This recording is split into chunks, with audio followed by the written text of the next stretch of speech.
University and a member of the JCU class of 2000.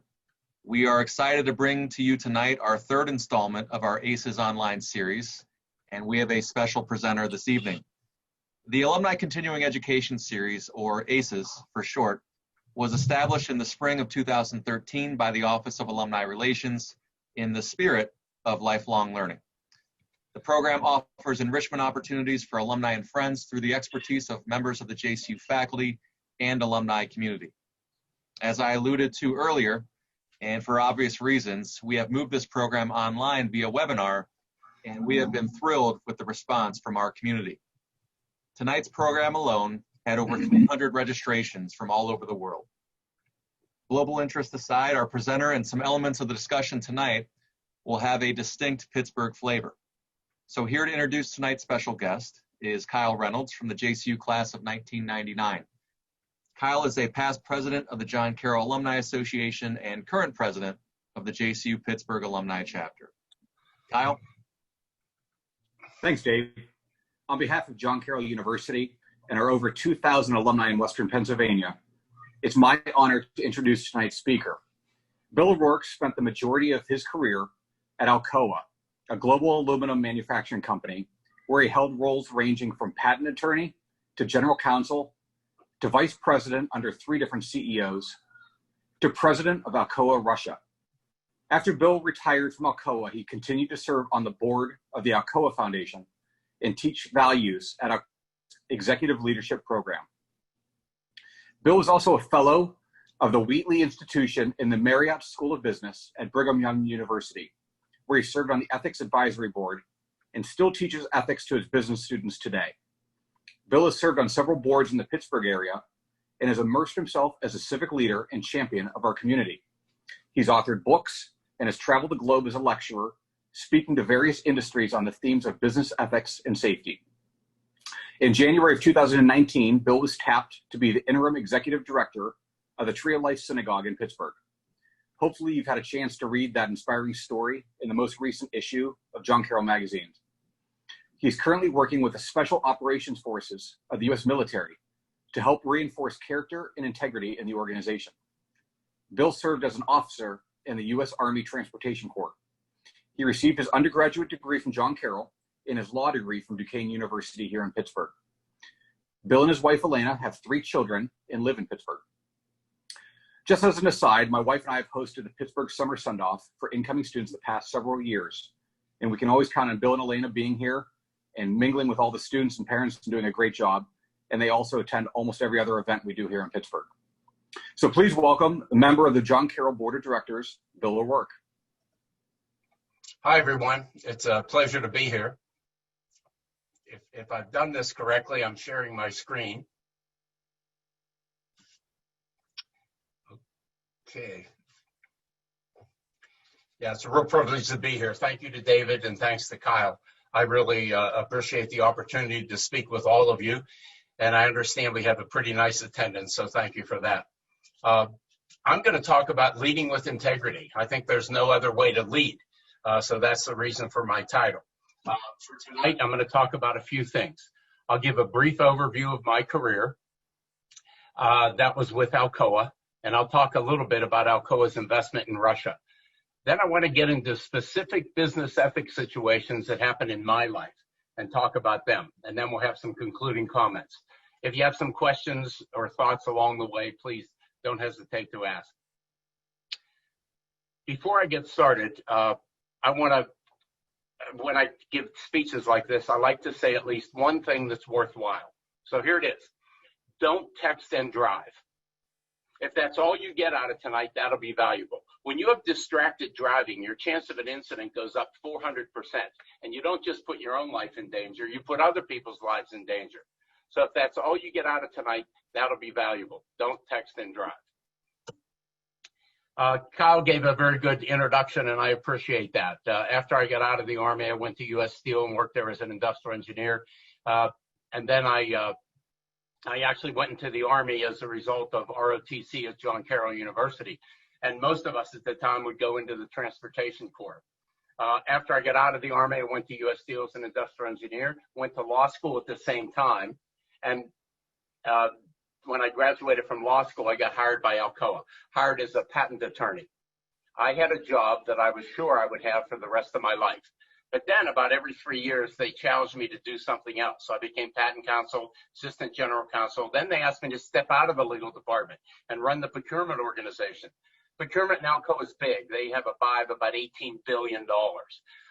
And I figured I can do that. Well, you get an opportunity when you get into a lot of these different jobs to learn an awful lot. So I formed and ran Global Business Services, was the corporate auditor. When I was asked to do that, I wanted to know what did I do wrong. And when I knew Control-Alt-Delete, Alcoa put me in charge of IT, which is amazing. A job I had 3 times under 3 different CEOs was head of environment, health, safety, and sustainability. A great job to have at Alcoa because environment, health, and safety is an articulated value. Everybody at Alcoa thinks they're in charge of environment, health, and safety. So if you ever get the opportunity to work in an area of value to your organization, I encourage you to take that. I'll talk more later about being president of Alcoa Russia, and I was on the Alcoa Foundation board. It's nice to see the philanthropic efforts of your organization. Alcoa formed their foundation in 1956. They give away $50 million a year in 2 areas, environment and education. Interesting career. About every 3 years of my life, I got a different job. I like that diversity. For some people, they want to get a job and do it better and better and better for their whole career. That's fine. But for me, I enjoyed the change. I show on this screen also the logo of the Tree of Life Synagogue. That was a very interesting challenge to be called in January of last year and asked if I would run the Tree of Life Synagogue. I told them I was not of the faith.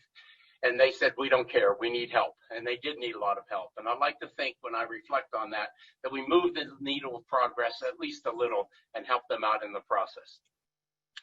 Let me talk a little bit about Alcoa. Alcoa is a big corporation. They had 400 locations around the world. They're one of 61 survivors on the Fortune 500 list. That list was put together in 1955, had 500 companies on it. There's only 61 left. A lot are gone because of mergers and acquisitions, some because their products and services became obsolete, but some are gone because they misbehave. If you misbehave, you lose your license to operate. And that's why some of the companies are gone. But Alcoa is one of 61 survivors. Alcoa was involved in all phases of the aluminum industry, mining, refining, smelting, casting, rolling, forging, extrusion. They made intermediate parts and sold them to, for example, Boeing, that would put the aluminum part on a plane. Alcoa was founded in 1888 in Pittsburgh by a man named Charles Martin Hall. Before he found a new way to make aluminum, it was more precious than gold. Napoleon actually carried around that rattle for good luck in battle. And when they capped the Washington Monument in 1879, they wanted to put something special on top. It's aluminum at the top of the Washington Monument. And the patent there is the original patent for the reduction of aluminum that actually sat in my office when I was the patent counsel. Alcoa was a good company to work for, received a lot of accolades. They were on the Dow Jones Sustainability Index since its inception. They were on Fortune's Most Admired list. Alcoa didn't set a goal or objective to get these accolades, but when they did, it made you kind of proud. You're working for a good company, and you felt good about that. These are some exemplary aluminum products. In the upper left-hand corner, you have the ideal container for a beverage, the aluminum can. Not those PET bottles that I've seen you drinking from. No, they go to a landfill. Shame on you. You should drink from the aluminum can. If you properly dispose of an aluminum can, it becomes an aluminum can again in 60 days, and then again in 60 days. Infinitely recyclable. Since 1888, there's been 700 million tons of aluminum made. 660 million tons are still in use today because it's infinitely recyclable. That's one of the market advantages, recyclability. The other is lightweighting. I show a Ford 150 truck. That truck was designed by Alcoa and Ford about 4 years ago. They took 700 pounds out of the weight of that truck by replacing some of the steel with aluminum. Imagine the increased gas mileage you get when you do that. And the 18-wheelers now, they're all made out of aluminum wheels. And if you convert all 18 wheels to aluminum, you'll get 2 to 3 miles per gallon more. And those trucks are putting a lot of miles on the road these days. So those are your 2 market advantages. It's why people buy aluminum. It's recyclable and it's lightweight. When I was at Alcoa in 1987, we hired a new CEO. His name was Paul O'Neill. Paul O'Neill was the most enlightened leader I've ever known. When he came to Alcoa, he wanted to launch a new vision statement, and this was it. Alcoa aspires to be the best company in the world. Alcoa wasn't the best company in the world, but they aspired to be, and O'Neill used to challenge everybody to be their best. I like this vision for two reasons. One is the superlative best, but the other one is it doesn't say they're going to be the best marketing company or the best R&D company. It's because when you do that, how do the accountants feel, or the HR department, or quality, or manufacturing, or operations? They feel disenfranchised. And in Alcoa, O'Neill expected everybody to be their best and to do their best. Like other companies, Alcoa had articulated values. These are not unlike what you'd find in other corporations. One that's a little different is environment, health, and safety. But when I say a value, I think this is something that's with you all the time, like breathing. And if you have a value, you do something about it. You change the culture. You get results. So if safety is a value at Alcoa, what kind of results do they get? Here's a graph that I start from 1987 because that's the year that Paul O'Neill came to Alcoa. He stayed there until the year 2000 when he went to become Secretary of Treasurer under Bush. If you look at that, the lost workday rate, that's how many people out of 100 are hurt so bad they can't come to work the next day. The lost workday rate when O'Neill came to Alcoa was 1.86. That was the best in manufacturing in the world, the best. And he said, this is unacceptable. We can't be hurting people at work. And if you look at the graph, every year that he was there, the lost workday rate fell. The total recordable rate, that's an incident rate, but you're not hurt so bad you can't come to work the next day. Maybe you needed stitches or took certain medication. That rate also went down every year that O'Neill was there. When O'Neill was leaving the company in the year 2000, they asked him if he was a success. By the way, he was a resounding success. Quadrupled the revenue, tripled the income, stock split 4 times during his tenure. The market cap went from 2.9 billion to 29 billion while he was there. But his answer to that question was interesting. He said, if the lost workday rate and total recordable rate continue to fall long after I'm gone, I will have been a success. It's kind of a legacy answer, a sustainability answer, and it's in Alcoa. During the 1990s, Alcoa was growing dramatically. They bought the aluminum industry of Spain, of Italy, of Hungary. They were growing by building facilities in Brazil, in Iceland, in China. They bought their biggest competitors in the United States, including Reynolds Metals, Cordon Technology, Alumax. So Alcoa was growing dramatically in the 1990s. In 1997, Alcoa went to Russia. Paul O'Neill went, and he came back and said, the place, you can't do business there. I won't put my people there. By 2005, we thought things had changed enough. And I remember we were going to buy 2 gigantic manufacturing plants and an office in Moscow. The CEO came to my office and he said, Bill, would you run the operation in Russia? He said, I know you won't go. I said, well, give me a day. So I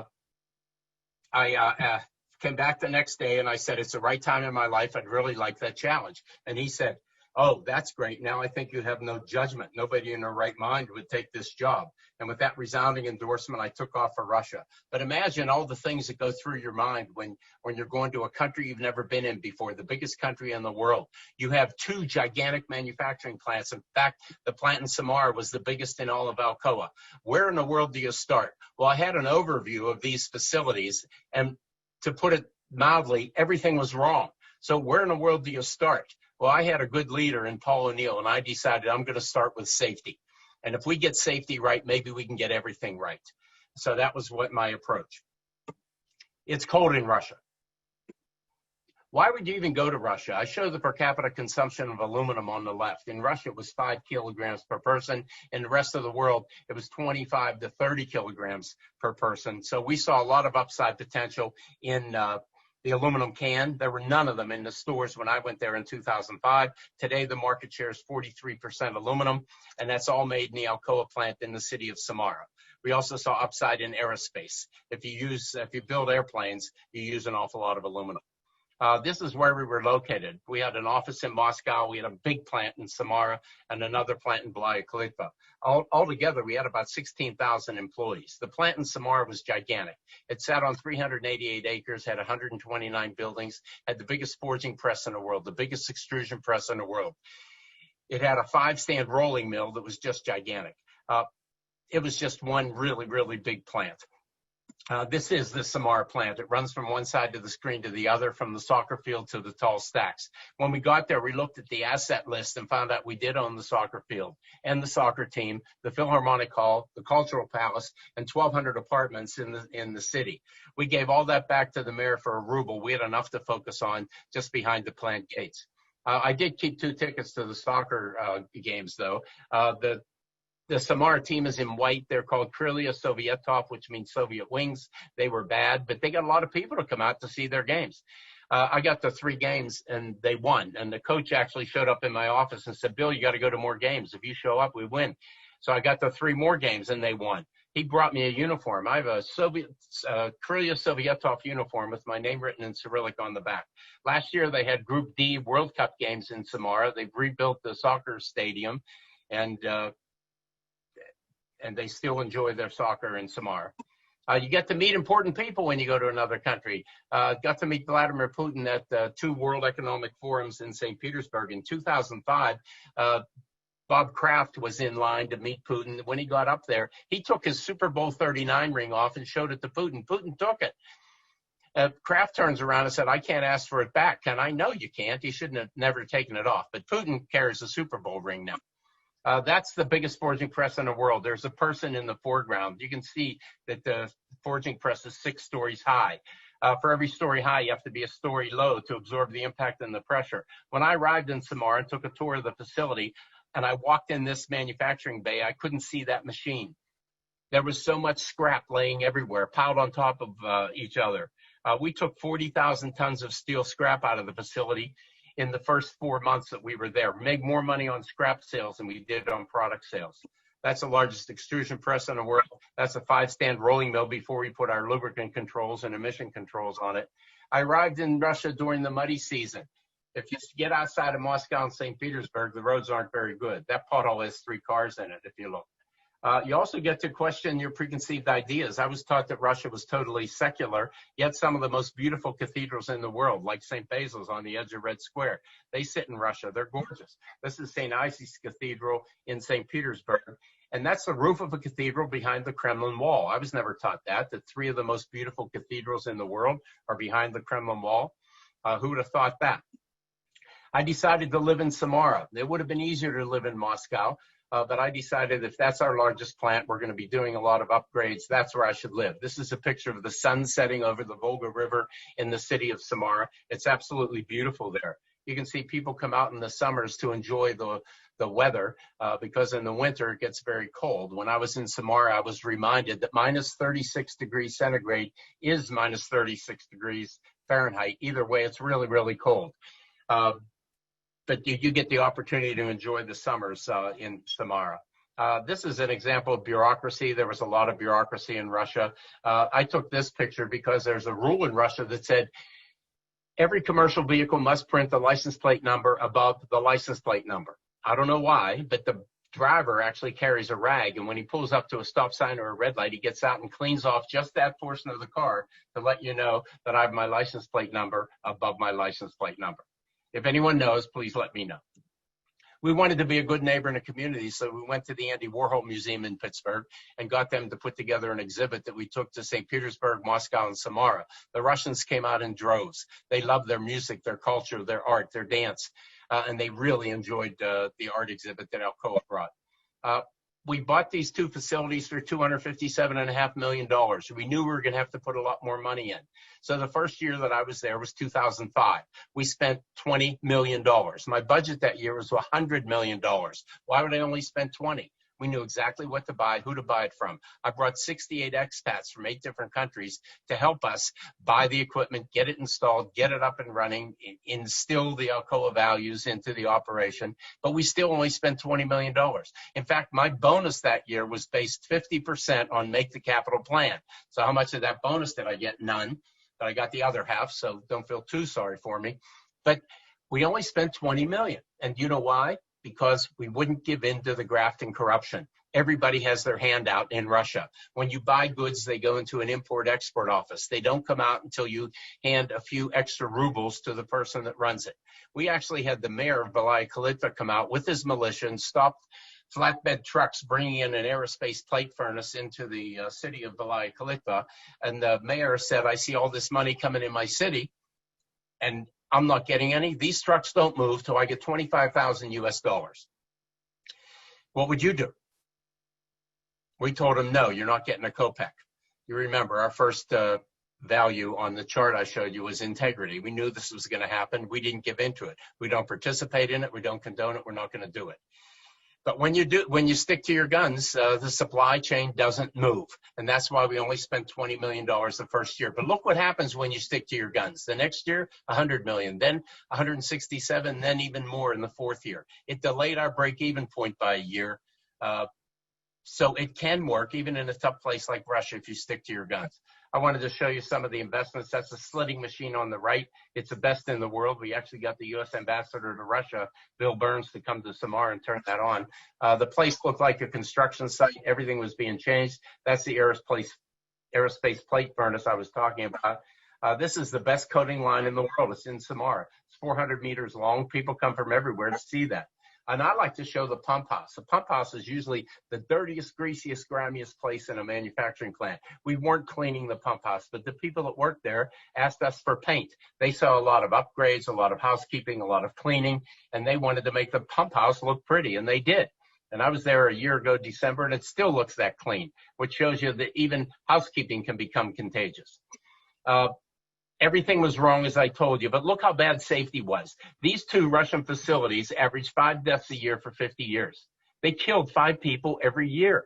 That's terrible. The lost workday rate was 10 times higher than the Alcoa average. The place was neglected since perestroika. Workers didn't wear any personal protective equipment. There was no safety training, no safety meetings. Walkways weren't marked. And if you've been in a manufacturing plant, it's real conspicuous where you're supposed to stay, not in these plants. Housekeeping was a disaster, and the lavatories and locker rooms were the worst I've ever seen.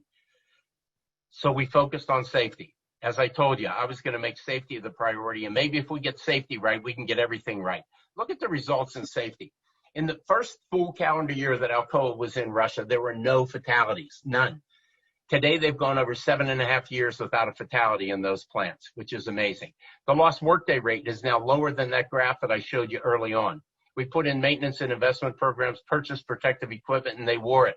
We required safety training, trained 8,000 the first year, 6,000 the next year, and required 2 safety meetings by everybody every month. Those are some pretty good results in a very difficult place like Russia. So can a leader be successful in Russia if they're honest, play by the rules, respect the environment, make worker safety a top priority, and be a good neighbor? You can't be a good leader otherwise. And I think that's what we learned.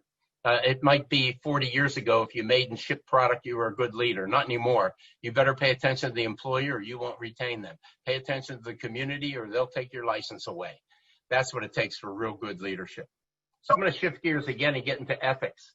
As I mentioned, I was invited by a couple of professors from Brigham Young University to help them in writing a book on business ethics. I actually have a copy of it here, if you can see me. It's called the Business Ethics Field Guide. And I want to talk about that. But first, I want to mention that a compass is a wonderful tool to have. If you put a compass on a level surface, it always points north. And that's not a bad tool to have if you're ever lost. Well, if you're ever lost morally, it's your moral compass that's going to point the right way to go. And your job is to listen to that. I might refer to moral compass later on. Integrity is absolutely the best attribute of a true leader. I really believe that. If you have integrity and you have some gray matter and you get results and a positive attitude, you can do anything. I really, really believe that. And if you looked at all the jobs that I held in my life, I asked myself why. I think it came back to integrity. I think people knew that they could trust me. And then if I got results, they can trust me in another job and another one. So that's what we've been working on. I list some of the fiascos that we read about in the newspapers. Wells Fargo was opening up accounts for people that didn't ask for them, and John Stumpf, their CEO, lost $40 million in stock awards and his job. In Milan Labs, you have Heather Bresch increasing the price of the EpiPen by 500%. When she applied for her job at Milan Labs, she put on her resume, I have an MBA from West Virginia University. She didn't have an MBA from West Virginia University, but called her dad, the governor of West Virginia, and asked him to get her one. The dean of the business school at West Virginia lost his job for giving her that MBA. but they keep increasing the price of the EpiPen. Volkswagen's engineers are distorting the engine results, the emission results, and we're reading now about the Hollywood elites paying to get their children into college. I want to make a point. We read about these. We'll read about another one next week, but you don't read about the tens of thousands of people who are working hard every day to get it right. The next time you read about a fiasco, stop and pause and remember there's an awful lot more people trying to get it right. They don't get the attention or the headlines in the paper. In the business ethics field guide, the point is made that when you have heat, fuel, and oxygen, you get combustion. Similarly, when you have the pressure to do something wrong and the opportunity to do it, and you start rationalizing, you're on the brink of bad behavior. If that's true, then rationalization becomes a leading indicator of bad behavior. So if you find yourself saying, I'll only do it this once, everybody does it. They're a big store and they can get away with it. Stop and pause. You might be on the brink of doing something bad. In the book, we list 13 categories of business ethics issues. And I remember when the authors called me, they had done a lot of research on these categories, and they said, our book is rather boring. We need your examples. So at the end of every chapter, you have a section called Bill's Experiences. And I want to talk about a few of them now. But we also make the point in this book that ethics is a skill.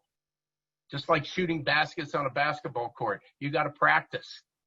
You need coaches. You need examples to be able to do it better. Ethics is the same way. It's a skill that can be improved and honed upon. Okay, one of the categories, the first one is standing up to power. That's when a person in a position of power or authority orders you to do something wrong. What do? I have a terrible example. I was asked if I would agree to report to a new CIO that we were hiring from the telecommunications department. So I told the CEO, yeah, I'll be glad to report to her. I met her first week on the job. We're walking down Madison Avenue, and she looks in a woman's clothing store and saw a purse. She asked me to go into the store, buy the purse for her, put it on my company credit card, and turn it in on the expense account, and she'll approve it. What would you do? You know that's wrong. Everybody knows that wrong. And I probably had I was more seasoned than she was in the company. So I could tell her, no, I'm not going to do that. That's absolutely wrong. We don't put personal purchases on a company credit card. And you don't approve those kind of purchases either. And I know approximately how much money you make, and I know you can afford that.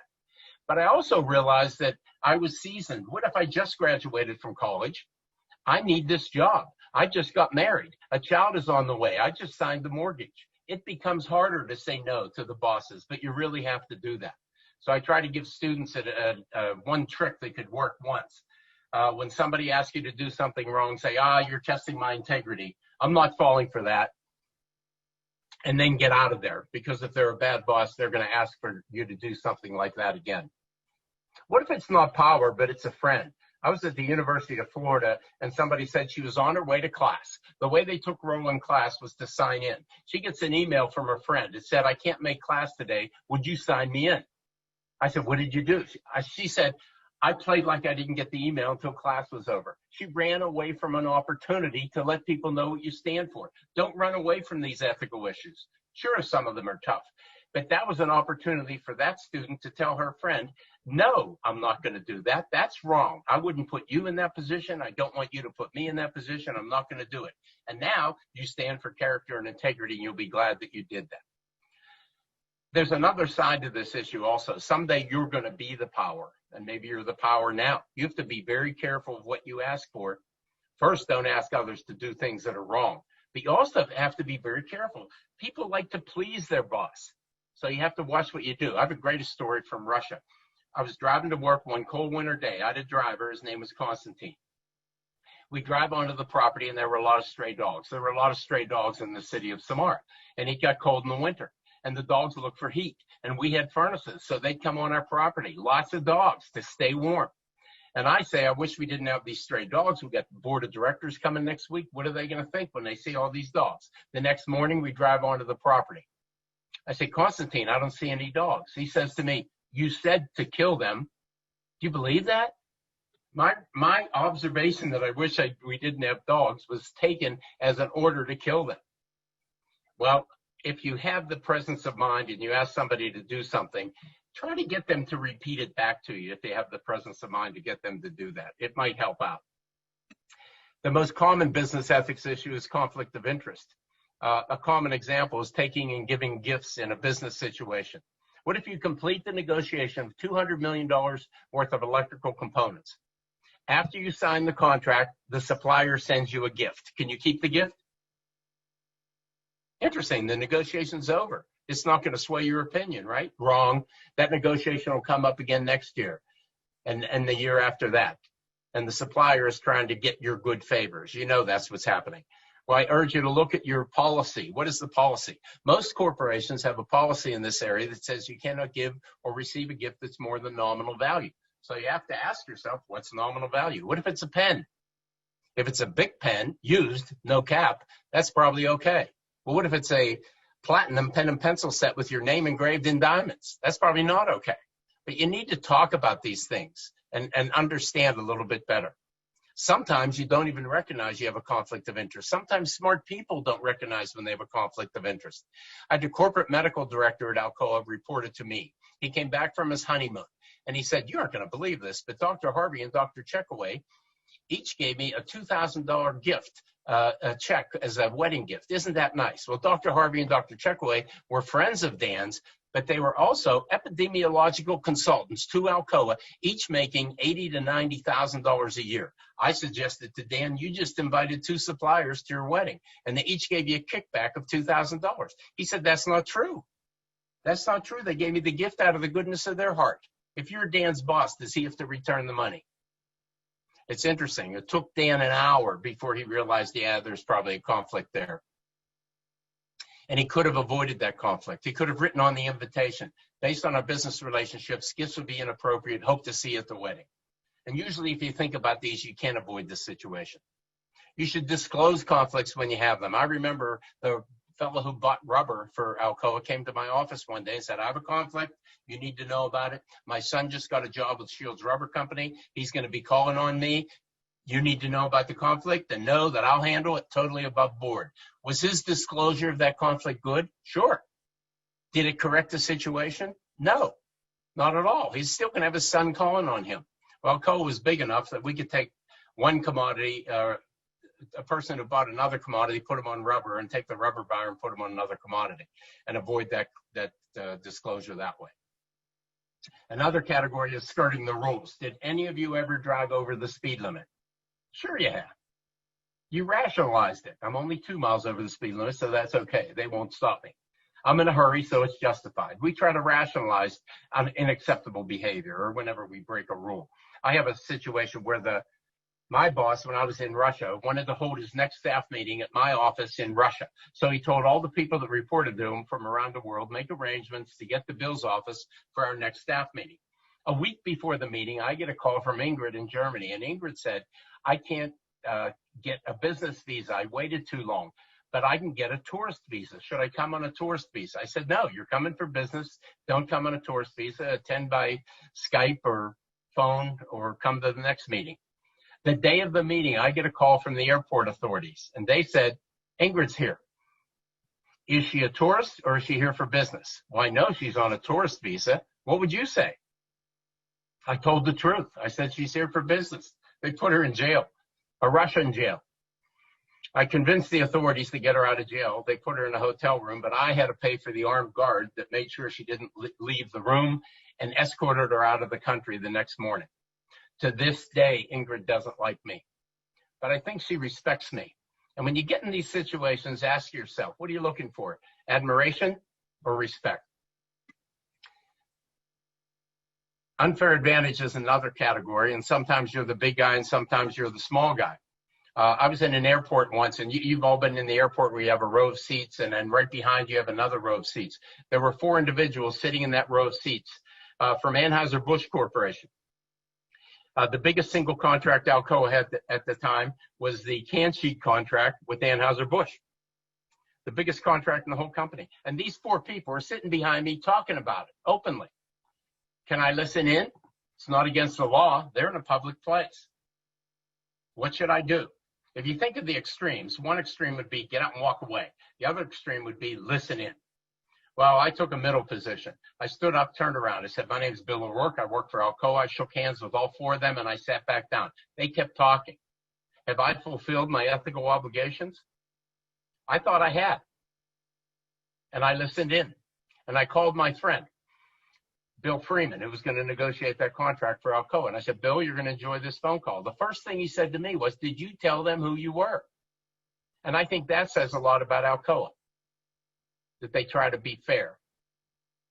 You're going to have situations like this. You're going to be negotiating a contract, and your opponent is going to leave their folder in your conference room and leave. Can you look inside the folder? It'll almost open itself. What if they go back to their office and they summarize the negotiations for their boss? But instead of sending that email to their boss, they send it to you by mistake. Can you read it? When do you stop reading it? Do you call them and tell them what they did? You're going to have these issues. Enjoy them. Another category I have is repair.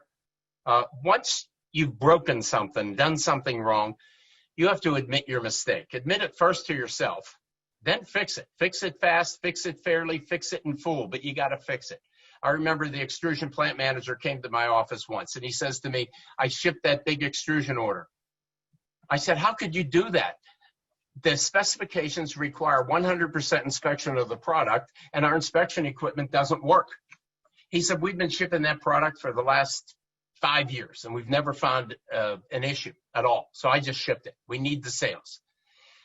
Well, that's wrong. We got to admit the mistake. We got to call the customer, which we did, and we gave them the choice. We said, you can ship it back to us, and we'll inspect it whenever the equipment works, or you can accept the product and put it to use. And by the way, it was window frames. If it was an aeronautical product, that's against the law to ship without inspection, but it wasn't. It was window frames. And a customer said, we've been inspecting that product for 5 years and never found anything wrong. I'll take it, but stand behind it in case anything goes wrong. So that's what you do. You involve the customer whenever you have something wrong and fix it the right way. As I think about some of the ethical issues in my life, I've come up with a new expression, and it's that we shouldn't just do right, we should do righter. We learn from birth to do right, avoid wrong. We're taught by our parents, our teachers, our ministers, be honest, don't lie, don't cheat, don't steal. The 10 Commandments tell us to be honest, don't hurt others, don't take the Lord's name in vain, don't covet other people or goods. We're instructed to pay our taxes properly. No improper credits, no improper deductions. It's drilled into us night and day. Do right, avoid wrong. Is that enough? We live our lives in compliance with the law. Is that enough? I don't think so. If our target is legal compliance, we're aiming too low. Compliance needs to be your floor, not your goal. Following the law should be your minimum expectation, not your objective. Imagine lying on your deathbed and recalling a life that always followed the law. Is that enough? It's good, but is it good enough?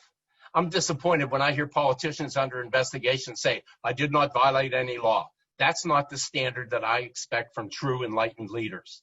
I expect much, much more. These so-called leaders who target compliance, they're not leaders, they're followers of the law, and that's not good enough. Let me give you some examples. I had the fortune to work for an enlightened leader, Paul O'Neill, who I've mentioned before. I once went to his office to get authorization for the funds to build a wastewater treatment facility in Mexico. In our review, Paul asked, does the city, where we were building our manufacturing plant, does the city have a wastewater treatment plant? After I investigated, I report back that the city did not have a wastewater treatment facility, and for 15% more money, we could build a plant that could handle the wastewater from our plant and from the city. And Paul O'Neill said, isn't that what a good neighbor does? What a great example of an enlightened leader whose natural disposition is not just do right, but do righter. A few years later, I was responsible for the environment for our company. I got a report that trichloroethylene was found in a core sample taken beside our plant in Texas. All the residents there, 125 families, drank well water from this same aquifer that has trichloroethylene in it. We were not positive that the trichloroethylene came from our plant. It might have come from a dry cleaner or a gas station. So we weren't sure. So our legal obligation was to tell the state in 60 days what we found. In fact, I even called our corporate lawyer and said, what do we do? And he said, report the results in 60 days. Don't do any more than that. But remember Alcoa's vision statement? Alcoa aspires to be the best company in the world. I asked that question, what would the best company in the world do? And it changes the discussion. We disclosed what we found the next morning to all 125 families. We also brought them water. And we told them we'll replenish that water over the next 2 weeks while we install filters on your wells that'll filter out the trichloroethylene. That's $1 million decision. Our position was that we needed to help the residents now. We'll sort out liability later. Incidentally, I worked for Paul O'Neill at the time. I didn't have to go to his office and say, Paul, we have this problem in Texas. What should we do? No, Paul made it clear. I want you to do what's right. I'll support you.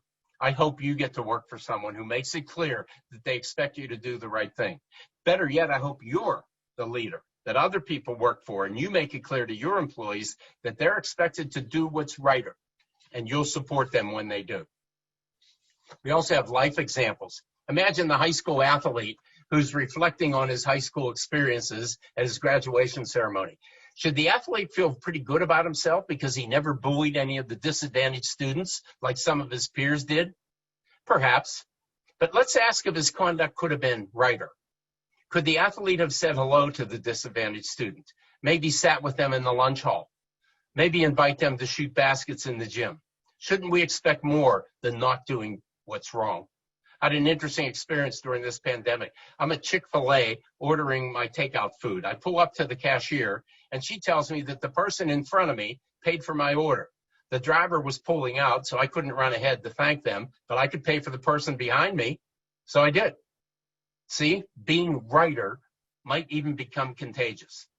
And similarly, I had an experience. I was at a Pitt basketball game, and at halftime, I went to buy a Pepsi. There's 2 young boys ahead of me in line. They were buying a Pepsi.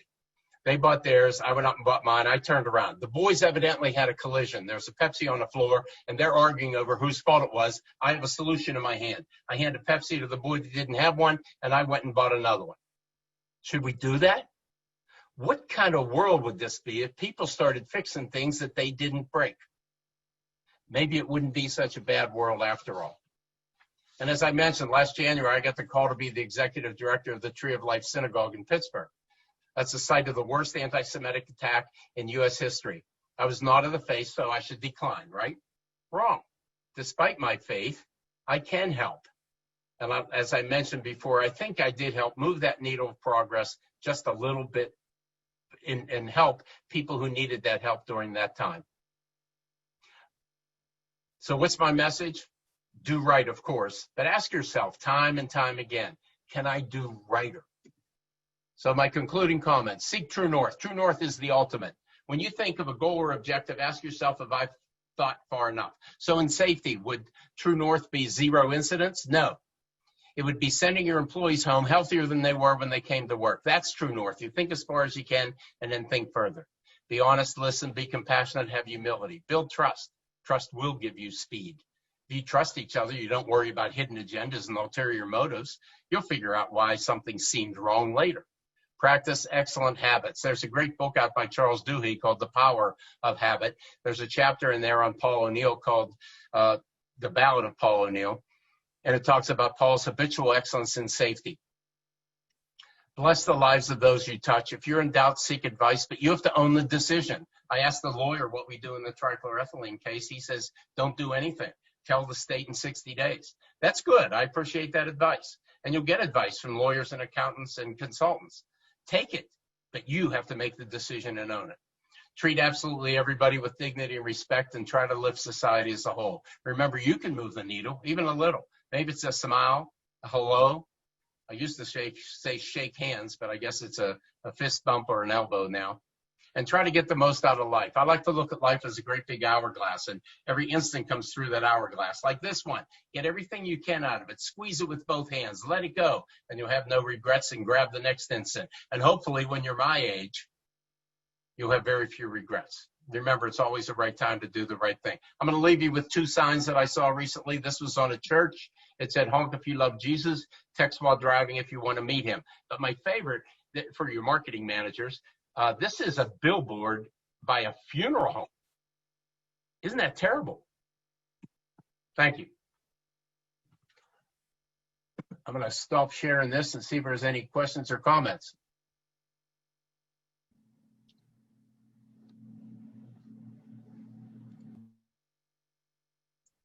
I'll apologize for the delay that we had too. Sorry about that. That's right, Bill. I'm going to jump back in here. It's Dave. Thank you so much. And yeah, other than those 5 minutes where we cut out, your video and your audio was perfect. So Okay, thank you. It was a wonderful presentation, and we will turn to question and answer now, and I can assist with that. I'd like to encourage everyone, if you have questions for Bill, enter them in the Q&A chat box, and I will get those presented to Bill here as we go. And thank you all again for hanging in there with us. I will start, though, with a question, Bill, if that's okay.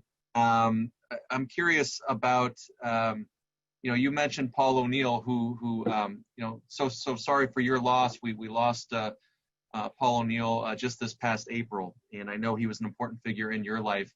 Can you talk about some of your mentors who played a role in really this all-out embrace of doing the right thing that you've carried throughout your life, your career, and your personal life? Can you talk about some of your mentors who impacted you? That's a great question, and I appreciate it. And I've had mentors and heroes in my life, and I encourage people listening in, identify your heroes and ask who they are. So I've had the same heroes for about 20 years. And about 7 years ago, I decided if they're really my heroes, I ought to get their pictures framed and put them here. So I'm looking at the paraphernalia on my wall here, and I have my 11 heroes. And there's Paul O'Neill in the upper left-hand corner. There's Bill McDonough in the upper right-hand corner. He's the only one that's alive now. Bill McDonough is a sustainability guru. He could think further than almost anyone else. We hired him when we were building our smelter in Iceland, and the first question he asked is, what are you going to do 125 years from now when you get to the end of the life of the smelter? And he convinced us that if we move the center lines of the columns, you can convert that smelter into an apartment house 125 years from now. And that's the way this guy thinks, just way out there. But the others, we got Martin Luther King. I have Neil Armstrong and Yuri Gagarin, by the way, beside each other. Neil Armstrong is a hero for humility. Here's a man that walked on the moon. I was at a dinner one night, and there's a group of us there, and we were talking about heroes, and I'm talking about Neil Armstrong. And I didn't know that this one fellow sitting next to me was a close personal friend of Neil Armstrong. So 2 days later, I get this envelope from Ohio. It's from Neil Armstrong. It had two pictures of him, one holding his helmet and one walking on the moon. And he writes on there, best wishes from Apollo 11, signed Neil Armstrong. But the cover letter was great. It said, Dear Bill, our mutual friend Carl Norick asked me to send these to you. If this is an imposition on your good nature, I apologize. Sincerely, Neil Armstrong. I apologize? The man on the moon? What humility. And if you think he could have put his name on every sporting goods, every piece of clothing. He didn't do any of that. Not at all. Just a wonderful man.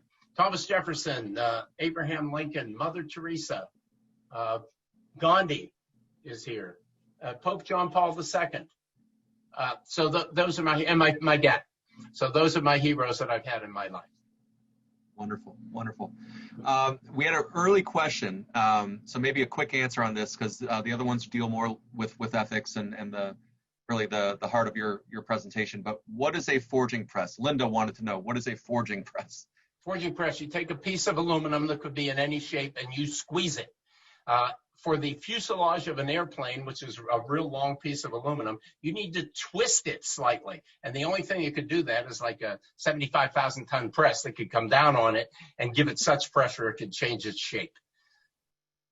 Got it. Thank you. And Linda thanks you too, I'm sure. This from Ryan McGowan. Wanted to know, I asked you about your mentors. How did you seek to mentor others at Alcoa? I think you mentor others by your daily actions, by the way, by leading the good life, by doing not only right, but doing righter, by showing people that you don't play the corporate games. Instead, you do what's expected to be done because it's the right thing to do. So I think by living your life and doing your job, doing your job as best you can, I think that's the best way you can mentor others. However, I was an official mentor, and I continue to do that.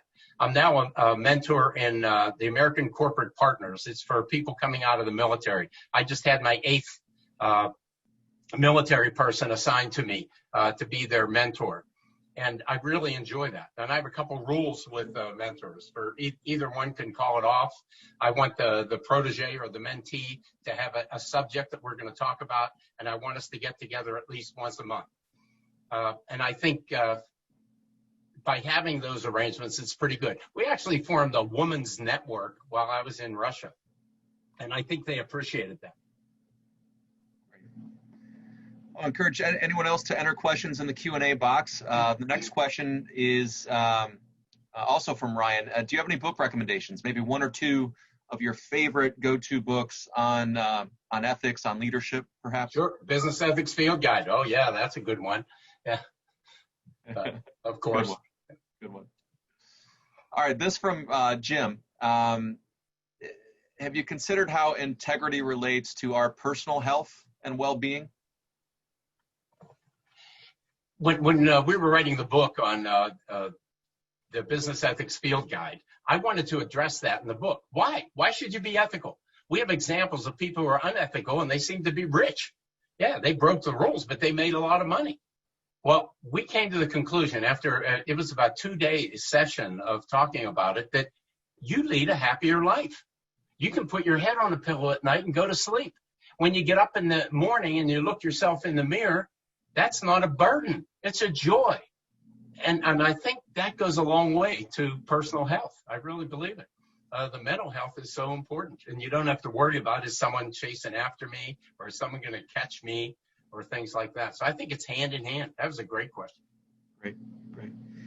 I had a question just going back to your section about accepting gifts, right, from clients and that line that you have to draw. Where is that line typically? Because we always hear about, deals are made on the golf course, or you're wined and dined at dinner. I mean, where do you draw that line? And then my second question to that would be, how common are these very specific policies about ethics in the corporate world? How many companies have that written policy? Oh, the companies have the policies, but they have them to protect themselves. If you find yourself in an ethical piece of litigation, you'll get triple damages unless you had a corporate program. So all the corporations have the programs. The real question is, how do they live them? Do they really live the values the right way? And the same thing's true with giving and receiving gifts. I remember a situation where I went to Japan, and the Japanese, Middle Easterners, they typically give gifts at the end of negotiation. And at the end of a negotiation, they presented me and my counterpart with a radio. It was about a $50 radio. Well, my counterpart, he was the Vice President of International. He reached in his briefcase and he pulled out a gift and gave it to each of the Japanese. And that night at dinner, I said, "What was in your briefcase?" I looked in there. "You got a bunch of gifts." He said, "Yeah, I knew the Japanese were probably going to give us a gift. So I bought 2 gifts worth 50, 2 worth 100, 2 worth 200, and 2 worth 300. When I opened the radio, I figured it was worth $50. I reached in, got 2 $50 gifts, and gave it to them. What a waste of time. What a waste of time. What I learned from that was when I had negotiations with Middle Easterners or the Asians, I would tell them ahead of time, let's not do that gift thing. Instead, let's have a big dinner at the beginning, and I'll buy that one. And then if we're successful, we'll have another dinner, and you'll buy that one. How's that? I think they appreciated that. And you don't have to give the gifts. You can still build close business relationships without gifts of any nature. By the way, in the governments, most governments and jurisdictions in the United States and anywhere else, their policy is you can't give or receive any gift at all, 0. I love that line. It's clear. And I also looked at the biggest gift I was offered was a trip to a heavyweight championship boxing match in Manila on a supplier's airplane, stopping in California for 2 days to go golfing on the way, stopping in Hawaii for 2 days to go golfing on the way back. Nominal. I don't believe people did business that way, but evidently they did. I think a lot of that's going away. Great. Thank you for answering that. Makes a lot of sense, too. All right, we have a couple more questions that have just popped in. Mary Jo Hogan asks, she says, "Hello, Bill. Great presentation. What types of challenges are your young mentees facing and concerned about, especially the Army mentees?" And you haven't touched on yet your upcoming project here. So thank you for the question, Mary Jo. Sure, I'll be glad to do that. I find that when the fellows get out of the military, especially if they put 20 or 25 or 30 years in, and now they're ready to get a job, the first issue they have is they write their resume with military jargon. and they really need to get that changed. I remember one guy, a sniper, had that leading his resume. Well, he was trying to get a job at a bank, and I don't think they looked kindly on his sniper skills. So we got him to move that down lower on his resume, which is interesting. A second issue that they have is they aim low when they go to look for a job. I was mentoring a guy that was getting out of the Coast Guard, and he decided that he might be able to work as an assistant mechanic in some shipyard. After we reviewed what he did and his capabilities and everything else, and he had been educated, vastly educated in engineering and R&D. He's now running an R&D function for a small company here in Pittsburgh. How about that? So you have to get them and pump them up to make them realize what's going on. And I can touch on the other assignment now. So we get a call from the Special Operations Forces, from the Commander Commandant, and he has been charged by Congress to reinstill integrity into the Special Forces. So these are the SEALs, the Rangers, Delta Force. They asked, would you take your business ethics field guide and rewrite it? Rewrite it so the categories are the same, but they're written in military terms. Your examples are military examples. And we've done that. We delivered the book 2 weeks ago to the Special Operations Forces, and they're going to try it with a group of Rangers that are going to Fort Bragg in a couple of weeks. And if it works, they'll then roll it out to all the special forces, which is pretty good. But to do this, we wanted to meet with some of the Special Operations Forces. So I talked about some business ethics examples, giving and receiving a gift, right? The first SEAL that I talked to said he was driving a drone over a house in the Middle East. He was told the bad guy's inside. Drive the drone over, take the shot, kill the bad guy. He drives the drone over, takes a look through the camera, and sees 2 6, 7-year-old kids out front. He calls his commander and says, hey, there's 2 kids outside. You told me this place was empty. His commander says, take the shot. How about that? You talk about tough issues in your life. Asked him what he did. He didn't take the shot. He got in trouble short term. His commander got in trouble long term over something like that. You cannot follow, you don't have to follow illegal orders. That was an illegal order to kill innocent people. But I'm starting to realize some of the issues that these people have faced. They're incredible. And they're called Special Operations Forces because they are special. And I've come to respect them more than I did in the past. And I understand now why some have PTSD issues and other issues when they come back into society. It's tough. It's very, very tough. And oh, by the way, I'm so glad that John Carroll has become veteran friendly. They really are. And I've met a couple on the campus. And it's nice to see them. You beat me too, and I want to thank you for your service, first and foremost. And we look forward to maybe a follow-up webinar. Maybe we'll do it in person when that project's completed. Can't wait to see how it turns out. Megan asked a question. I think I want to end with Megan's question. It's such a good one. So Michael Harold wants to know any advice on how to inspire those on your team who get their work done and have integrity personally, but don't strive to be the best. I think they just need license to be the best. I think they need examples of what the best is. I had financial shared services reported to me at a period of time, and these are people that handle all accounts payable, accounts receivable, general ledger, property accounting, fixed assets, payroll. And I would walk around and I'd sit with these people and I wanted to know, what are you doing? And how are you doing that? And I got to know the woman that ran garnishments. She did 6,000 garnishments a month.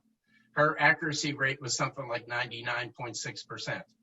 And I used to sit with her, and she'd show me how she did her job and what she did. And I kept asking her, how do you get to 99.7? Or how do you counsel some of our employees so they aren't deadbeats and they aren't getting their wages garnished anyway? And you provide examples of where can we go in the future. And sometimes the examples are crazy or ridiculous, but I think you get them thinking about what's possible. And I think you can motivate people. They really do. When people get up in the morning, they want to come to work. They want to do their job, but a lot of them want to do it well. Yeah, very well. I got one from Renata in the all chat. So let me see if I can size this up real quick. If you're in a kind of a smaller rural area where everybody knows everybody, right? And maybe people are related who work together or who work on projects or deals together. How do you maintain or manage integrity when it's such a small world? I think it becomes better. Imagine in your family. Your family is probably the closest, tightest knit group that you have. And I sure hope we have integrity in our families. Yeah, we can do that. We can respect each other, treat each other with dignity, even though we know each other. And that familiarity really doesn't breed contempt. The familiarity should breed more honesty and openness and transparency. And I think when you have that small rural neighborhood, and Alcoa had a lot of plants in neighborhoods that were like that. And when they did, I found those people got along, they trusted each other, and they valued that trust. And you wouldn't do anything to shake that trust. So I think when you have the smaller, tighter knit units or communities, I think they value that trust even more than others might.